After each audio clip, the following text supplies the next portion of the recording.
আসসালামু আলাইকুম সম্মানিত দর্শক, আশা করছি আল্লাহর রহমতে সবাই ভালো আছেন। আমি আজকে আপনাদের যে বিষয়টি নিয়ে কথা বলবো সেই বিষয়টি হলো মাইক্রোসফট এক্সেলে কিভাবে ছোট সেলে বড় শব্দ লিখবে। আমাদের এই কাজটি অনেক ক্ষেত্রে প্রয়োজন হয়। প্রথমে একটি Excel program Excel sheet open করে নিলাম।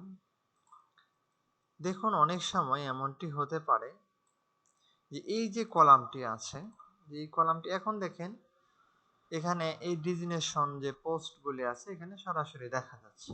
অনেক সময় দেখা যায় কি এই কলামটা আমার ছোট রাখতে হয়, যে এখানে আর বাড়ানোর কোনো সুযোগ নাই, কিন্তু এই যে সেলগুলির মধ্যে যে লেখাগুলি আছে সেই লেখাগুলি আমি দেখতে চাই। সেই কাজটা আপনারা কিভাবে করবেন? প্রথমে যেই ভ্যালুগুলি দেখতে চাই সেই ভ্যালুগুলি সেই সেলগুলি সিলেক্ট করতে হবে। সিলেক্ট করে হোম ট্যাব অপশনে ক্লিক করতে হবে। হোম ট্যাব অপশনে ক্লিক করে ফন্ট অপশনে ক্লিক করতে হবে। ফরম্যাট সেল অপশনে ক্লিক করতে হবে। ফরম্যাট সেল অপশনে ক্লিক করে এখানে যাবেন অ্যালাইনমেন্ট।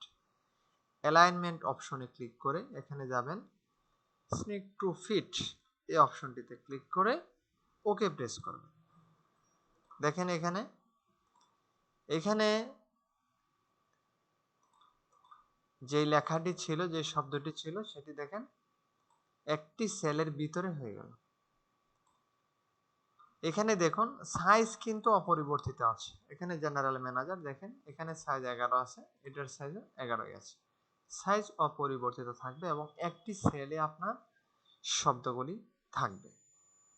তো এটা এমনভাবে দিবেন যাতে অতিরিক্ত ছোট না দেখা যায়, এমন লেখাগুলি আপনারা এভাবে দিবেন। অতিরিক্ত ছোট গেলে তো আবার দেখা যাবে না। আশা করি বোঝাতে চেয়েছি আপনারা খুব সহজেই বুঝতে পেরেছেন। সবাইকে অসংখ্য ধন্যবাদ।